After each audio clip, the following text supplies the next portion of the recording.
Então, bom dia a todos. Bom dia, Maria. Bom dia, Wagner, Flor, João, Ana Isabel, Dudu, Val, Zélia, Sandra, Kátia, J. Lu Barbosa, Su Menezes, Dulce, Maga, Franciele e Marcinha Cortes. Um abraço em todos, pessoal.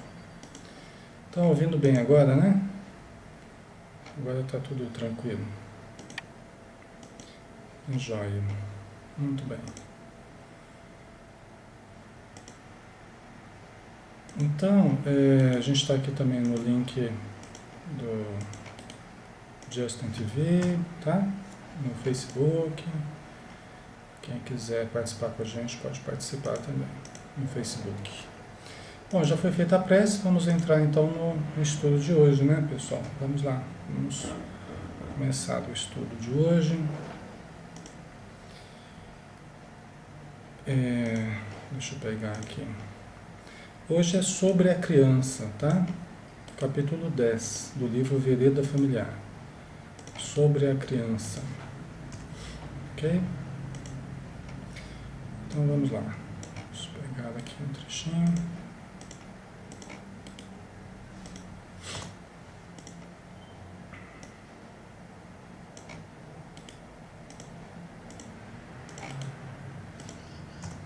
Prontinho. Ok. Então ela começa dizendo, a Teresa de Brito, né? Ela começa dizendo que identificamos na criança a confiança que o Criador deposita nas mãos da humanidade.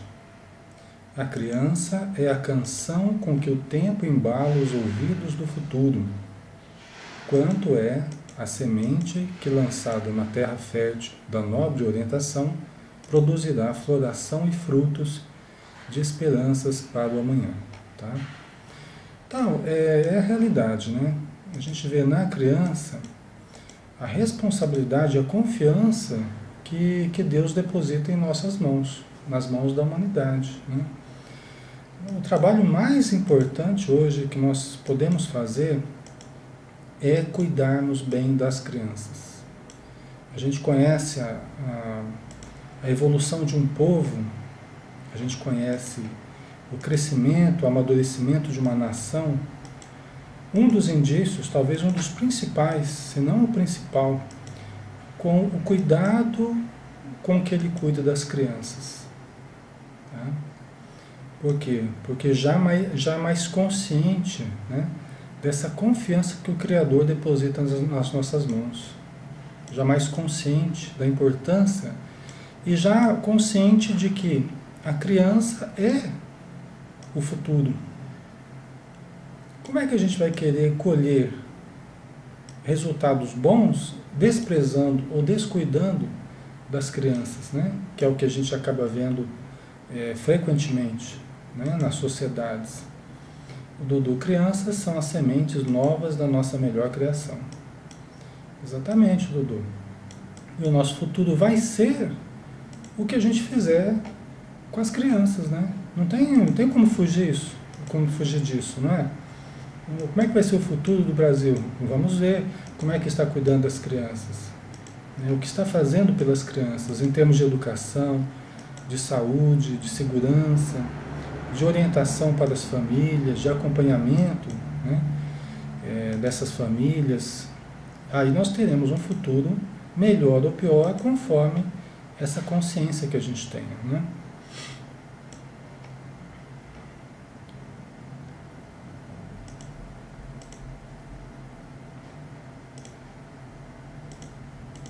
Oi, pessoal, som ok?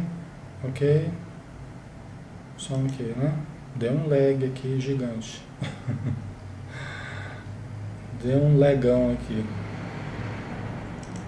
Então vamos lá. Vamos pegar mais um trecho aqui, né?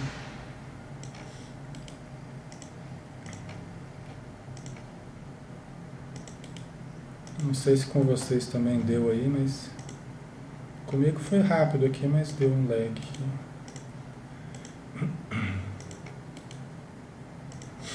Maria, lê, é a fase mais importante que temos, pois é aí que podemos mudar os nossos conceitos errôneos que trazemos no passado. Né? Ok? Som ok, né? Ok.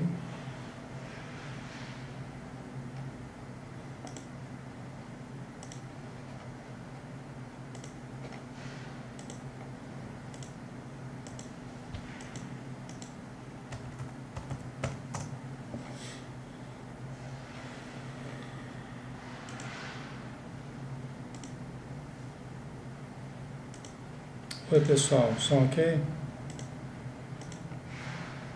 Ok, tá, depois do lag acho que não voltou o som, né? Muito bem, então vamos lá. Deixa eu colocar de novo aqui.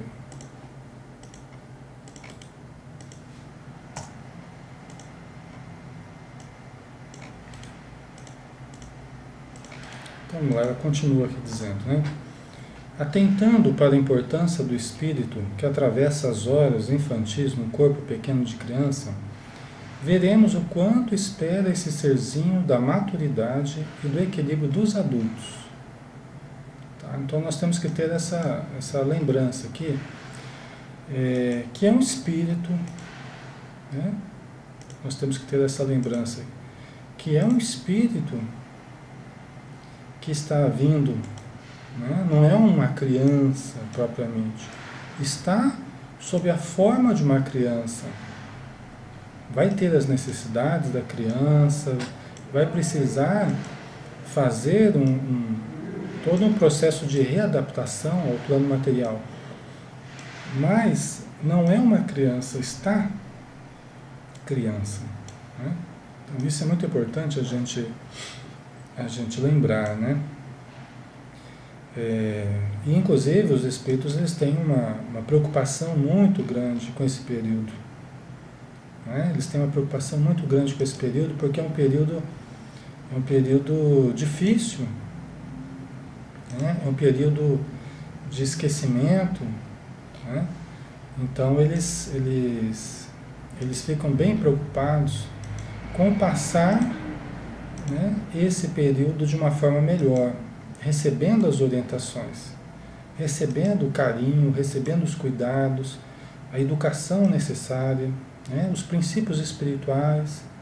Então é um período complicado esse. Ah, mas é um espírito de luz, um espírito que vem para superar tudo. Mas muitas vezes esse espírito de luz aí recebe uma educação muito deficitária aqui na Terra, e ele, ao invés de superar tudo, ele esquece tudo, na verdade, né? O que ele veio fazer aqui na Terra, acaba não tendo uma orientação boa. Você vê que Jesus, que foi Jesus, ele se preparou 30 anos praticamente aí para o seu ministério. Jesus, que foi Jesus, se preparou mais de 30 anos, né, praticamente, né? 30 anos para ele iniciar o ministério público dele, vamos dizer assim. Olha a importância desse reajustamento aí, né? Dessa adaptação à vida material, dessa readaptação à vida material, né? A Maria acaba vendo exemplos contrários ao amor, né? Então, isso acaba influenciando o psiquismo da criança, né? Se Jesus precisou desse tempo todo para se readaptar à vida material, para daí começar o seu ministério, imagina a gente, como é difícil para a gente, espíritos aí medianos, né? Dudu, o Dudu está dizendo, Alexandre, quando criança vemos muitas coisas, vidências, seres estranhos, isso seria uma preparação para que essa criança se adapte ao nosso orbe, dentro da sua mediunidade ainda não madura? Dudu, eu acho que é fruto muito mais, na criança, é fruto muito mais ainda de uma inadaptação à vida material, de um ajustamento à vida material. Porque a criança, ela como é um espírito que está vindo de uma realidade espiritual, né, muito ampla, né, e que ela vai se ligando ao corpo. A grande resistência aí é o corpo. O grande fator limitador é o corpo. Tá? São as disposições orgânicas. À medida que ela vai se ajustando devagarinho ao corpo, a tendência, essa percepção mais clara ir desaparecendo. Às vezes essa percepção ela vai retornando depois na fase madura. Tem os casos à parte, obviamente, né? Por quê? Porque o grande fator limitador é o corpo. E quando a criança está ainda no período de ajustar-se ao corpo, ela ainda não está totalmente presa a essa resistência que é o corpo, né? Esse fator limitador que é o corpo. Tá? Então ela se sente mais livre. Veja bem, toda mediunidade ela tem como base uma certa emancipação da alma. Tá? Então quanto mais livres nós estamos ainda com relação ao corpo, mais a gente tem as percepções. Aí depois vem as preocupações da terra, as correrias, né? Tudo, então a gente se distrai com as questões da terra. Aí depois, quando a gente começa a se voltar mais de novo para a questão espiritual, né?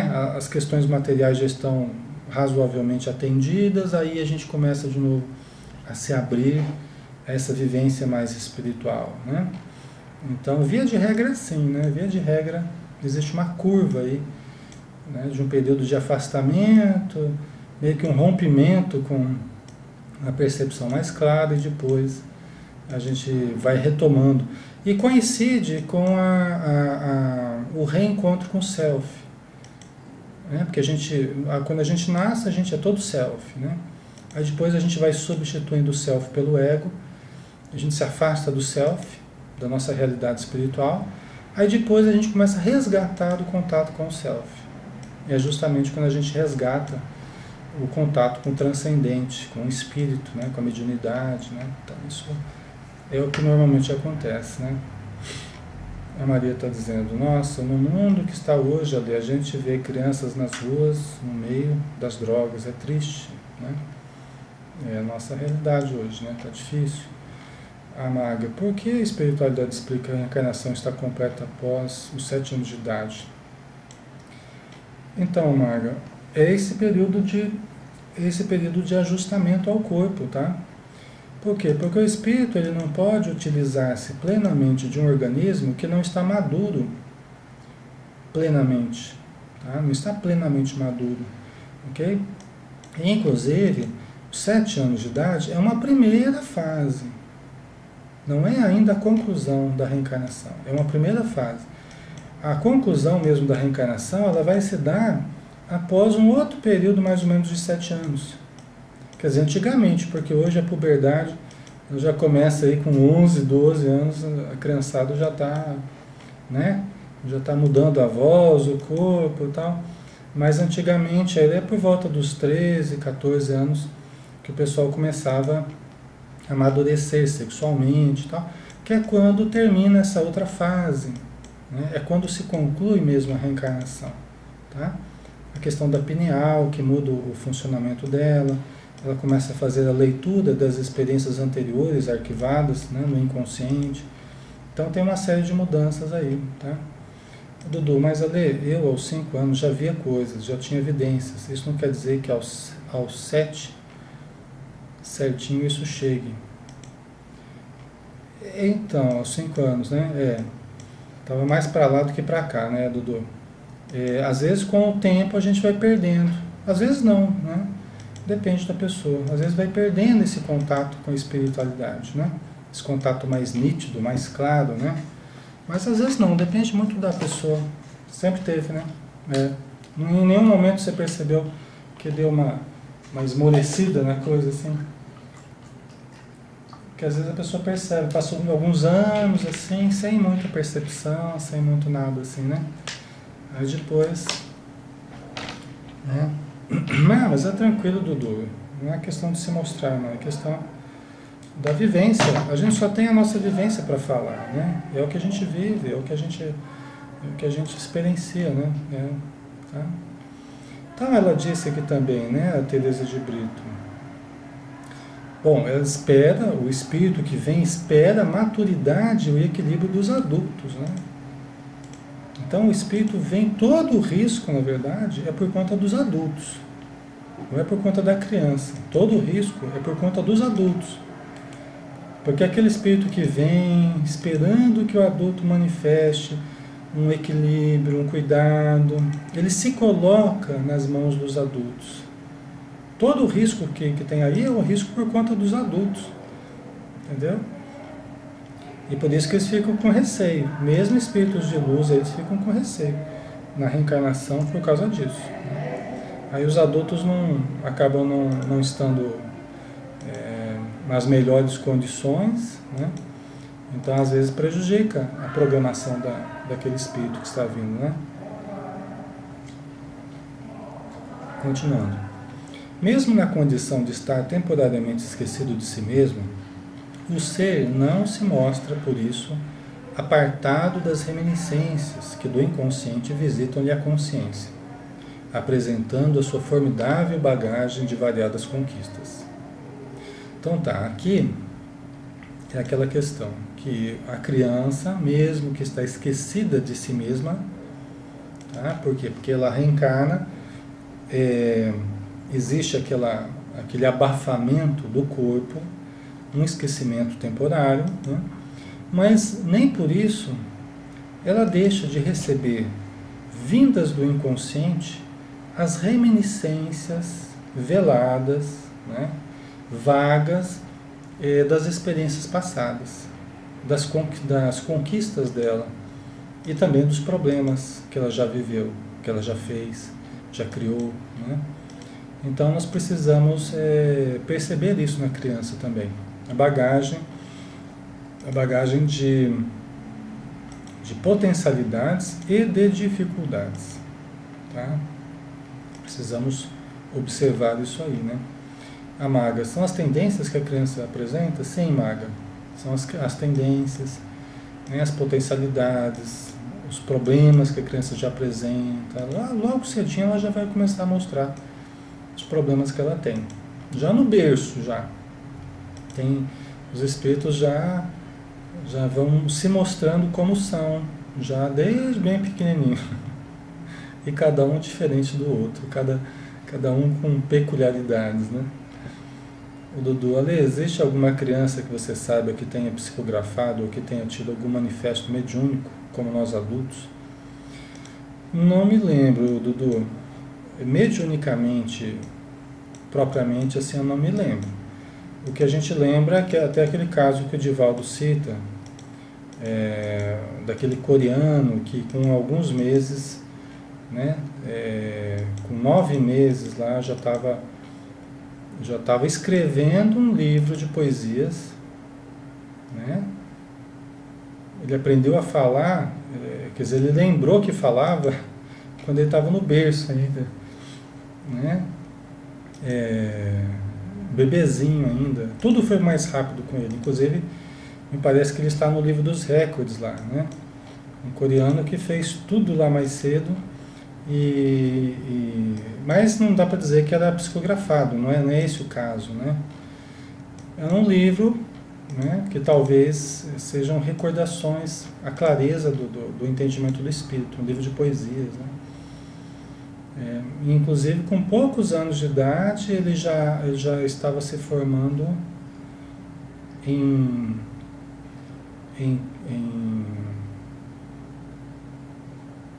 cálculo diferencial, matemática espacial e cálculo diferencial, uma coisa assim, tá?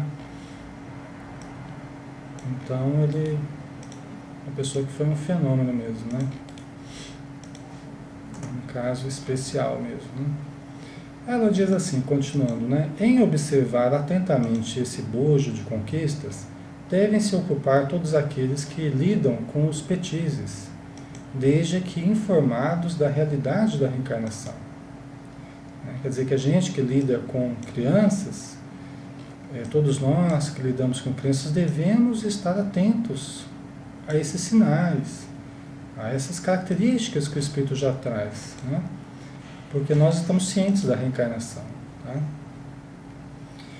A Maga, minha filha, até os 4 anos de idade, falava sempre a mesma história rica de detalhes, onde ela dava nome de avó, primo que gostava, casa perto do rio, e eu não conhecia nenhuma dessas pessoas, e sempre falava dessa história, né? Então, tem casos documentados, né? o Banerjee na Índia. E tem inúmeros casos que ele documentou de crianças que se lembravam da última encarnação. Alguns casos, o Ian Stevenson, ele organizou e fez aquele livro 20 casos sugestivos de reencarnação. Muito bom esse livro, né? 20 casos sugestivos de reencarnação. Tem coisas interessantíssimas, tem coisas assim muito ricas mesmo, de lembranças detalhadas, né?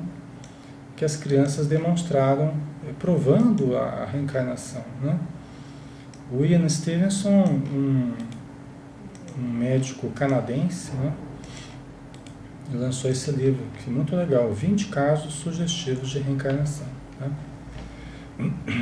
Ana, bem mais fácil as crianças se lembrarem pelo fato de terem reencarnado há pouco tempo.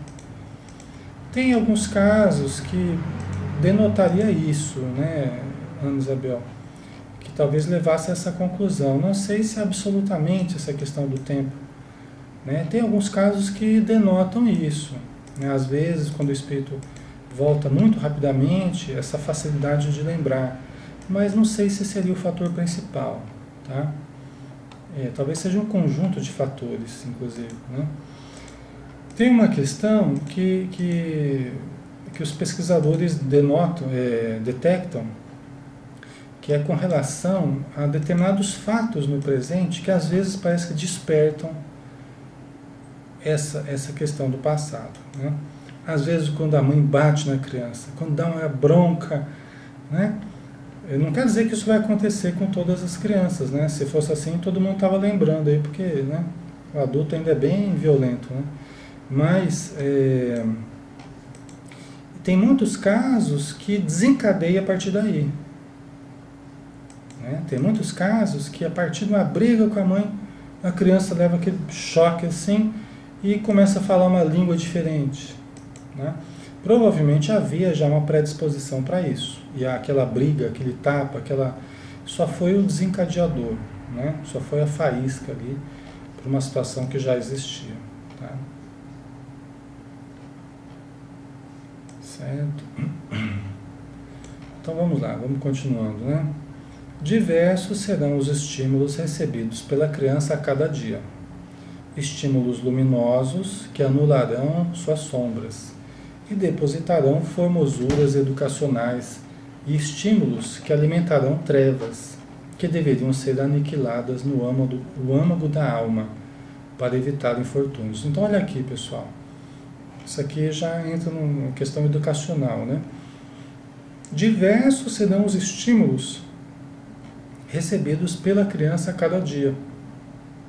Nossa, quantos estímulos nós recebemos como criança, e a criança tem uma capacidade de retenção muito grande, de aprendizado muito grande, né? Imagina quantos estímulos a gente tem. Os estímulos bons, luminosos, eles anularão suas sombras, ou pelo menos diminuirão suas sombras, né? Depositarão formosuras educacionais. E os estímulos de trevas, negativos aí no caso, né? Deixa eu ver. E os estímulos negativos que alimentarão as trevas, né? Que deveriam ser aniquiladas no âmago da alma, para evitar infortúnios, né? Então nós recebemos essas duas qualidades de estímulos aí que nós temos que cuidar. Por exemplo, quando eu vejo a criança com muita dificuldade, no consultório, por exemplo, os pais trazem a criança que precisa de tratamento e tal. Quando a gente vê isso, geralmente é assim, a maior parte do problema é do ambiente, não é da criança. São os estímulos que a criança está tendo no ambiente.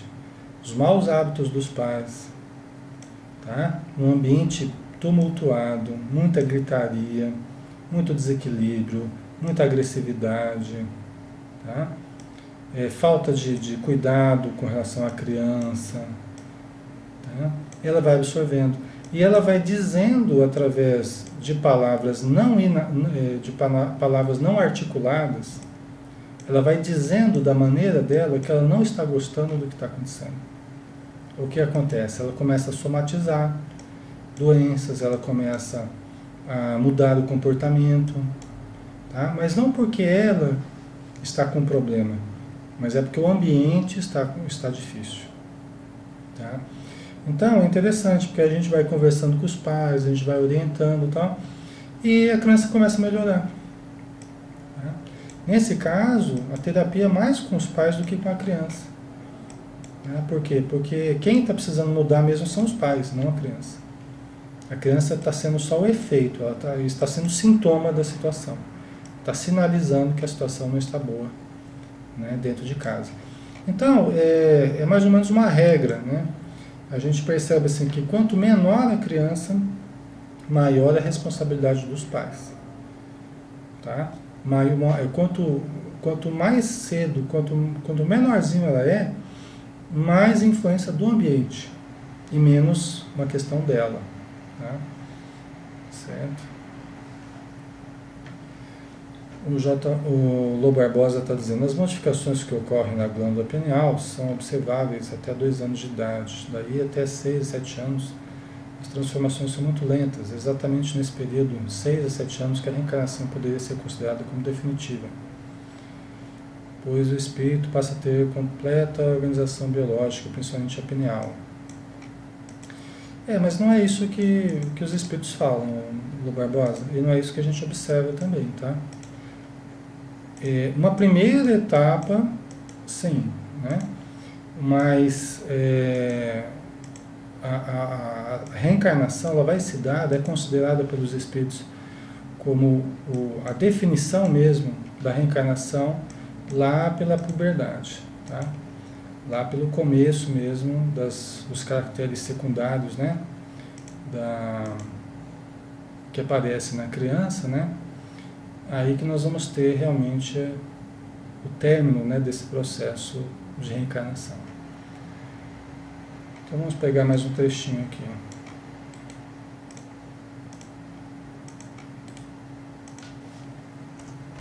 Então continuando, né? Cada criança é um espírito inteiro, integral, como delicado circuito capacitado a assimilar toda e qualquer informação que se lhe traga, sem qualquer análise ou seleção, uma vez que o seu mundo psíquico não se acha ainda em condições para discernir com profundidade. Então isso aqui é muito importante. Veja bem, a criança é um circuito, como diz aqui, delicado. Tá? A criança é um circuito delicado, capacitado a assimilar toda e qualquer informação que se lhe traga, sem qualquer análise ou seleção. Por quê, pessoal? Porque ela não está de posse, ela não estruturou ainda o seu ego. Veja bem, o ego é a estrutura que faz a relação com o mundo de fora. É a estrutura que faz o contato com o mundo de fora. Tá? Então, esse espírito que vem no novo corpo, ele vai precisar interagir com o mundo de fora. Então, você tem a palavra, a razão, né? Você tem todo o contato com essa realidade que é o desenvolvimento do ego que a gente fala. É o desenvolvimento do ego. Esse ego, que a princípio a criança ela é só self. Ela é só self. Ela é toda inconsciente. Aí, à medida que vai desenvolvendo o contato com a realidade de fora, com o mundo de fora, ela vai passando a ser ego também, a desenvolver um ego. Esse ego faz uma espécie de seleção de tudo que chega para a gente.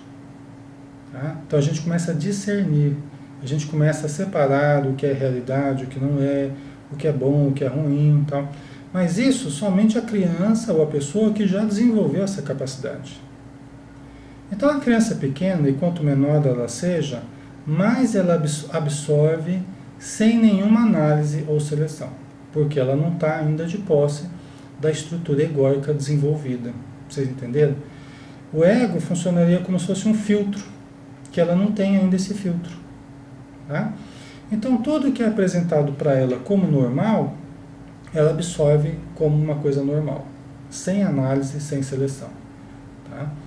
Por isso que, no caso das crianças, quanto menores elas são, mais o adulto é o filtro da criança. Tá?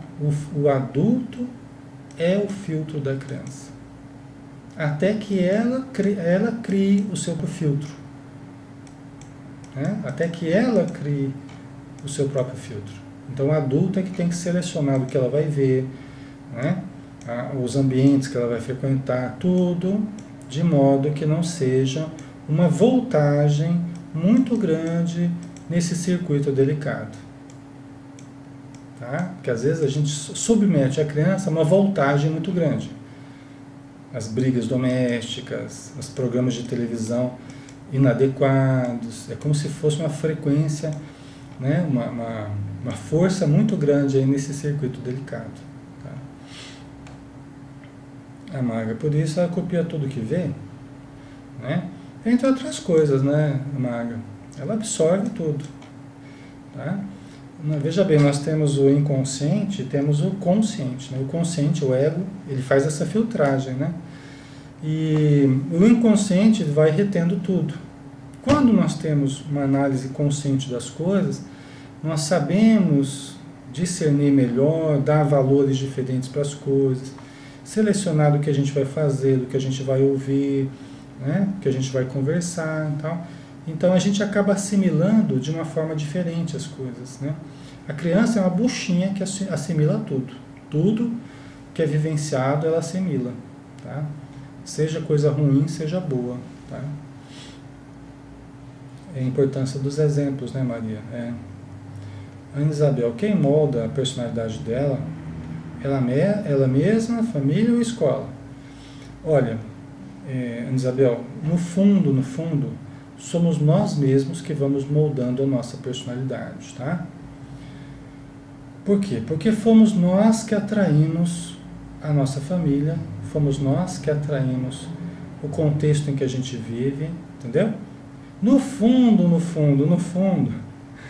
somos nós que moldamos a nossa própria personalidade, o nosso próprio ser, né?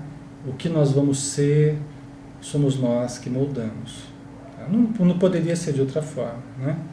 É o espírito responsável pela sua própria... Só que veja bem,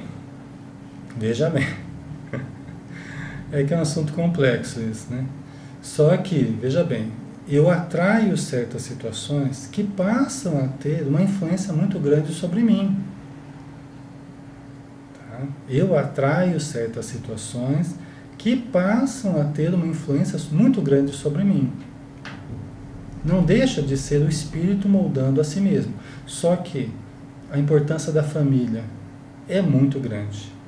A importância da escola é tremenda. Da sociedade em geral, entendeu? Então a gente diz que a família vai moldando a pessoa, e está certo. A escola, a sociedade, nós somos moldados por isso tudo. No fundo, é o espírito que está moldando a si mesmo, porque é ele que escolhe, ele que se compromete ou não no passado, ele que atrai essa ou aquela pessoa para a sua convivência, entendeu? Então essas duas coisas ocorrem, né? Nós moldamos a nós mesmos e atraímos certas situações para a nossa vida que elas passam a ter uma influência grande sobre nós. Tá? Ok? Aquilo a que a gente se prende, aquilo a que a gente se liga, passa a ter influência sobre nós. Tá?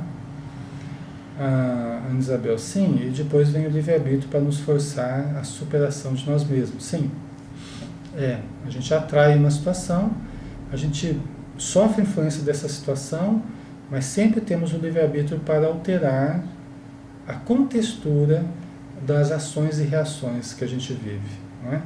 A contextura da nossa encarnação. Nós sempre temos condição de mudar, né? Val, mas a família, a escola tem a sua parcela, sim, né? Conforme a gente disse ainda há pouco, né, Val? Nós nos moldamos com a influência da família e da escola, sim, né? Exatamente. É importante, né, Isabel? Isso mesmo. A Maria, é isso mesmo, porque tem filhos que muitas mães não conseguem direcionar. A fase da infância é sempre uma esperança de mudança, né? É sempre uma esperança de mudança. Por isso que a gente passa pela infância. É porque nós podemos mudar com mais propriedade certos caracteres. Nós somos mais moldáveis nessa fase, tá? Então é sempre uma esperança. E muitas vezes os pais acham que não conseguiram mudar muita coisa nos filhos. Mas, gente, a coisa é gradual também, viu? A natureza não dá saltos. A natureza não dá saltos. Então, muitas vezes a gente acha que não está sendo feito nada, mas ainda assim a pessoa já está bem melhor do que no passado, do que na última encarnação, né? Então, nós temos que valorizar também isso aí, né? Ela continua dizendo, né?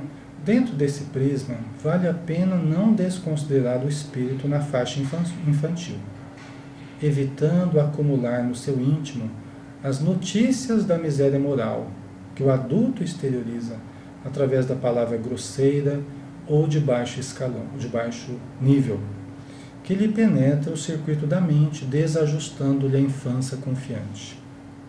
Tá? Então, olha que importante, que é na linha do que a gente estava comentando agora há pouco, né? Nós não podemos deixar tudo escancarado para a criança. Ah, mas a criança tem que saber da realidade, tem que saber da realidade. E aí a pessoa fica falando toda a realidade aí, e deixando as portas da casa abertas para essa realidade, né? Mas tem gente que é assim, pessoal. Tem gente que você fala, olha, os pais são o filtro, tem que tomar cuidado com o que a criança assiste na TV, né? O que ela vê na internet, o celular, tem que acompanhar isso aí, observar, porque nós somos o filtro. Nós não temos que ficar neuroticamente policiando a criança, mas nós temos que não deixar a coisa correr sozinha o tempo todo, nós temos que acompanhar, né? Então não é fácil isso, eu concordo, mas é necessário, tá? Por quê? A criança pequena, por exemplo, e fica lá submetida ao jornal das 8 lá, né? Cheio de problemas, de misérias da humanidade, e a criança fica absorvendo tudo aquilo, né? Filmes de terror, ou filmes muito sensuais. Às vezes ele pega uma sessão da tarde lá, pega um filminho, classificação 12 anos, que tem lá praticamente sexo explícito lá, ou quase explícito, né? Então, as pessoas que deixam a televisão cuidando das crianças, né? Deixa a televisão cuidando das crianças e vai trabalhar. Então é preciso tomar cuidado com isso, né? É preciso tomar cuidado, né? Essa questão de censura da TV está muito complicada, está muito desregulada isso aí, né? Os critérios que estão utilizando está muito confuso, né? Tá? Então nós temos que ir acompanhando, tá? Porque, veja bem, não só o que a criança vê na TV, mas o que o adulto exterioriza. Porque às vezes é o adulto que tem a palavra grosseira, né, que fica usando duplo sentido em tudo que vai falar, né? Está sempre usando de duplo sentido, daqueles sentidos maliciosos, sexuais, em tudo que fala. Qualquer coisa associa com coisa sexual, né? A criança vai captando esse jeitinho de falar, essa ideia contida nas palavras do adulto, né? Ela vai captando, né? E vai tendo o seu estímulo sexual, né? Muitas vezes de uma forma inconveniente, né? Até antes da hora, tá? Então vai desajustando a mente infantil, né? Que passa a ser como a mente do adulto. A criança passa a reproduzir o que o adulto faz, pessoal. Os professores sabem bem disso. As crianças passam a mostrar na sala de aula, com os amigos, né, fora de casa, aquilo que ela vê e faz dentro de casa. E algumas vezes coisas bastante complicadas, patológicas, né? Agressão e palavras de baixo escalão, né? Então, mas é o que ela vive dentro de casa, né? Aí ela diz assim: tenha, pois, cuidado com seus pequenos, sem exercer um policiamento neurótico, mas filtrando os conteúdos que os alcançam nessa fase. Tá? Quanto menor a criança, logicamente, mais nós vamos ter que filtrar. À medida que ela vai desenvolvendo discernimento, à medida que ela vai desenvolvendo capacidade de compreender, de relativizar as coisas, logicamente a gente vai diminuindo a nossa influência, né? Porque ela já tem condição de perceber por ela mesma, né? Certo?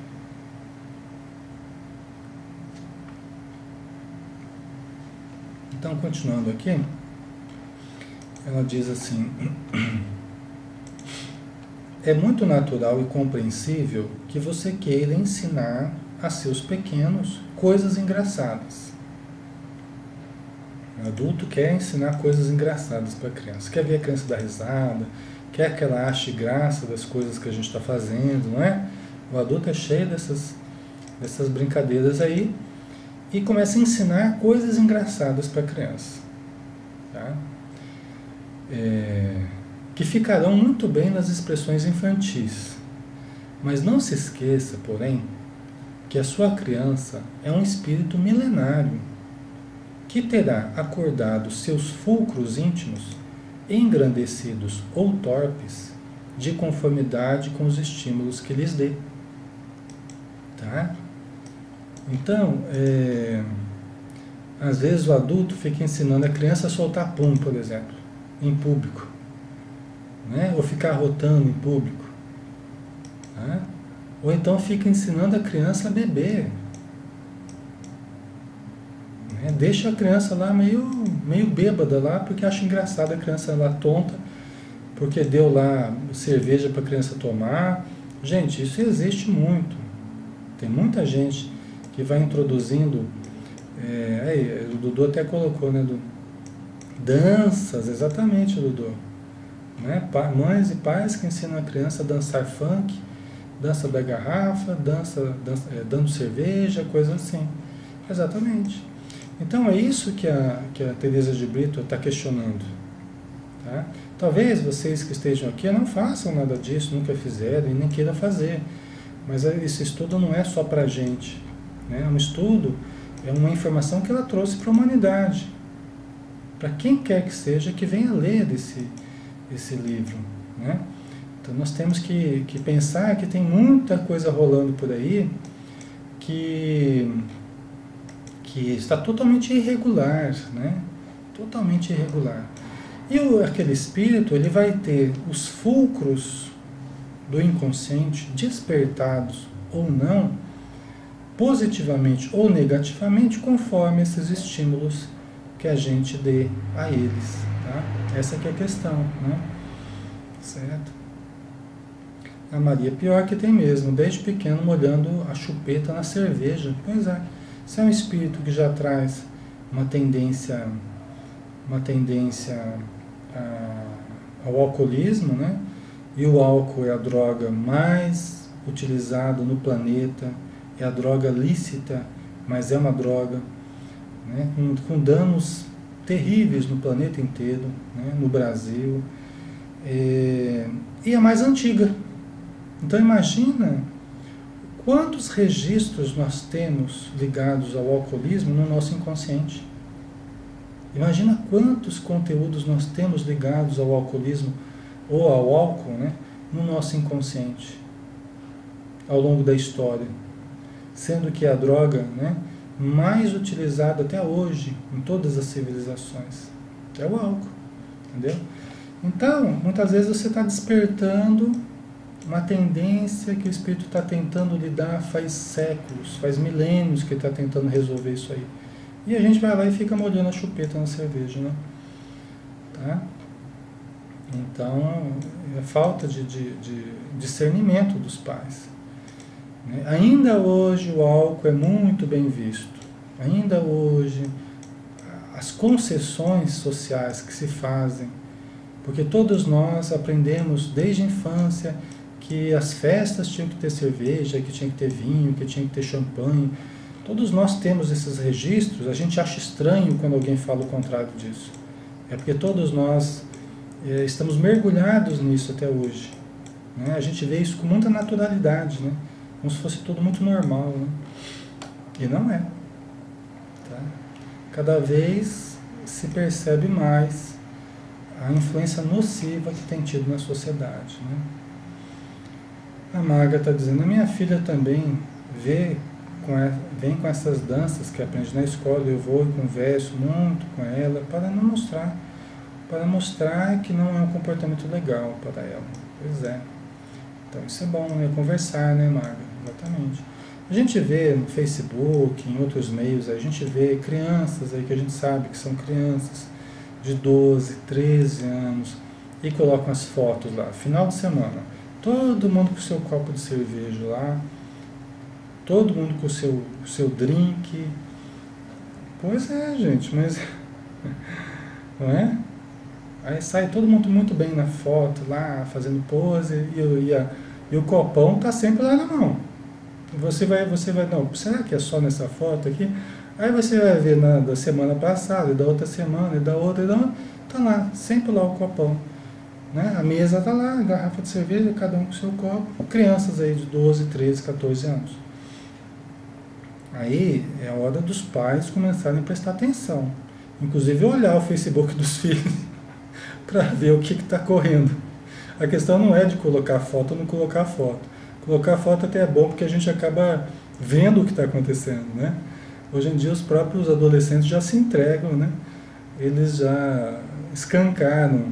E hoje em dia está tudo escancarado. Só não vê quem não quer. Essa que é a questão. Só não vê quem não quer. E ainda os pais não estão vendo. E se estão vendo, não estão discernindo, né? Não estão discernindo a respeito daquilo que estão vendo. Estão achando normal, né? Então aí que está o problema, né? Já vem dos pais, já de casa, que vê isso tudo como muito normal. Né? A Maga, jovens desde cedo já entrando no mundo dos vícios, o que prejudica o corpo e o espírito. Né? Já vai entrando, criando associação com mentes espirituais ligadas ao vício, ao cigarro, ao álcool. Né? As duas drogas lícitas mais utilizadas ainda são o álcool e o tabaco. Tá? As duas drogas mais utilizadas. Né? Depois vem a maconha, que já é ilícita. Né? Estão tentando tornar lícito. Né? Imagina como que vai virar o uso se tornarem a maconha legal. Né? Para uso terapêutico, né? Mas o que vai ter de gente fazendo terapia da maconha aí não. Né? Mas isso é só fachada para tentar aprovar uma droga, torná-la lícita. Né? É uma iniciativa mesmo dos espíritos inferiores tentando tornar mais uma droga lícita. Né? Já tem duas que são lícitas, né? Entre outras, tá? Porque remédios ansiolíticos estão na lista dos mais vendidos, dos mais consumidos, ansiolíticos. Entendeu? Então, são drogas lícitas, mas que estão fazendo estrago grande aí também, né? Certo? Deixa eu ver aqui. Tá. Então, para terminar, vamos colocar aqui no último parágrafo, né?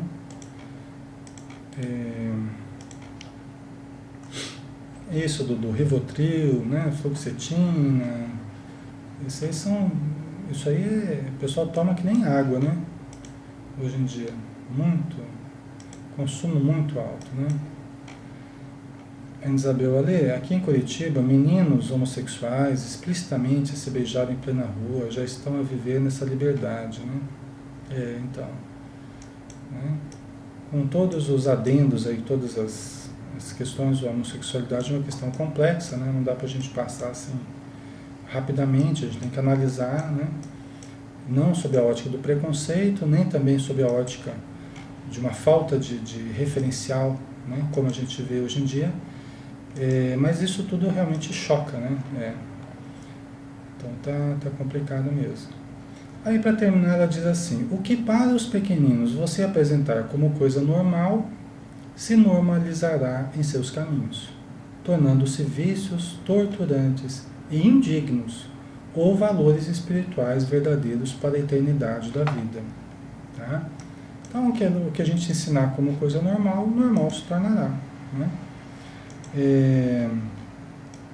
E o problema não é aquilo que acontece uma vez na vida, uma vez na morte. O problema é aquilo que acontece todo dia. O maior problema dentro de nós, com relação à família, não são aqueles traumas, daquela situação muito difícil que aconteceu num certo momento.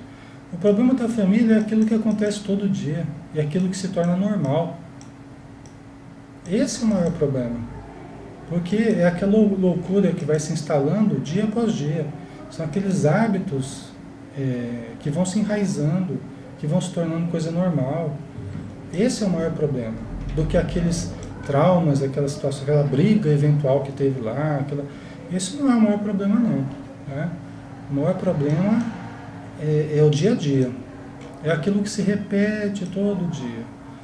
Né? E vai sendo tido como coisa normal. Gente, nós vamos dar uma paradinha aqui, já é 9 horas, né? Nós terminamos então na semana que vem esse assunto, tá bom? Então, obrigado pela presença de todos, pela participação, pelo carinho, tá? E tenham um bom dia. Até a próxima quinta, tá? Um beijão.